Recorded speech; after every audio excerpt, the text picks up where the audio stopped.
Iran যুদ্ধ বন্ধের প্রস্তাব পাশ হয়েছে আমেরিকার প্রতিনিধি পরিষদে। চতুর্থবারের চেষ্টায় ডেমোক্র্যাটদের আনা ওয়ার পাওয়ার্স প্রস্তাবটি পাশ হয় 215 থেকে 208 ভোটে, যার ফলে বড় রকমের চাপের মুখে পড়লেন দেশটির প্রেসিডেন্ট ডোনাল্ড ট্রাম্প। যদিও এই প্রস্তাব আইনে পরিণত হওয়ার সম্ভাবনা কম, কারণ এই বিল তখনই কার্যকর হবে যখন তা সেনেটেও পাশ হবে। কংগ্রেসের অনুমোদন ছাড়া প্রেসিডেন্ট ডোনাল্ড ট্রাম্পের ইরানে হামলা চালানোর ক্ষমতা সীমিত করতে একটি প্রস্তাব পাশ করেছে আমেরিকার প্রতিনিধি পরিষদ বা হাউস অব রিপ্রেজেন্টেটিভস। স্থানীয় সময় বুধবার ওয়াশিংটনে ডেমোক্র্যাটদের আনা ওয়ার পাওয়ার্স প্রস্তাবটি পাশ হয় 215-208 ভোটে। ভোটাভুটিতে 4 জন রিপাবলিকান সদস্য ডেমোক্র্যাটদের সঙ্গে ইরান যুদ্ধ বন্ধের পক্ষে ভোট দেন। উভয় কক্ষে অর্থাৎ হাউস অব রিপ্রেজেন্টেটিভস ও সেনেটে রিপাবলিকান দলের সংখ্যাগরিষ্ঠতা থাকা সত্ত্বেও কংগ্রেসে এটি পাশ হওয়াকে প্রেসিডেন্ট ট্রাম্পের জন্য বড় ধাক্কা হিসেবেই দেখা হচ্ছে।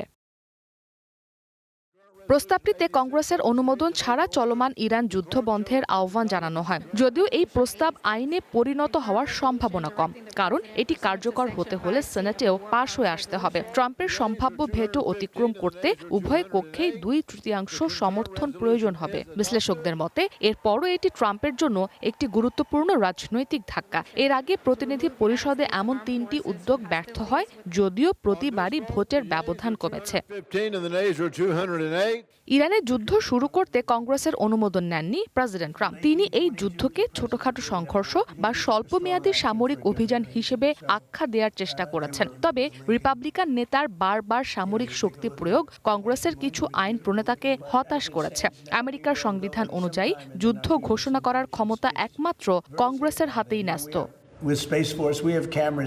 বুধবার অনুষ্ঠিত হওয়া ভোটটি ছিল চলতি বছরের চতুর্থবারের মতো প্রচেষ্টা। এদিন প্রতিনিধি পরিষদ ইরানের বিরুদ্ধে সামরিক পদক্ষেপ নেওয়ার আগে ট্রাম্পকে কংগ্রেসের অনুমোদন নিতে বাধ্য করার লক্ষ্যে ওয়ার পাওয়ার্স প্রস্তাবের ওপর ভোট দেয়। ওয়ার পাওয়ার্স অ্যাক্টের ওপর ভোট হওয়ার কথা ছিল 21 মে, কংগ্রেসের মেমোরিয়াল ডে অবকাশ শুরুর ঠিক আগের দিন। তবে শেষ মুহূর্তে ভোটটি বাতিল করা হয়। রিপাবলিকান এবং ট্রাম্পের ঘনিষ্ঠ মিত্র হাউস স্পিকার মাইক জনসন নির্ধারিত সময়ের আগেই অধিবেশন মুলতবি করার সিদ্ধান্ত নেন। গত 28 ফেব্রুয়ারি ইরানে একযোগে হামলা শুরু করে ইসরায়েল ও আমেরিকা। শনিবারই সংঘাতের 100 দিন পূর্ণ হতে যাচ্ছে। যদিও গত 8 এপ্রিল থেকে উভয় পক্ষের মধ্যে একটি সাময়িক যুদ্ধবিরতি কার্যকর রয়েছে। তবে এই যুদ্ধবিরতি উপেক্ষা করেই একে অপরের ওপর একাধিকবার ক্ষেপণাস্ত্র ও ড্রোন হামলা করেছে। ইসরাত মুক্তি, ওয়ান ইন্টারন্যাশনাল ডেস্ক।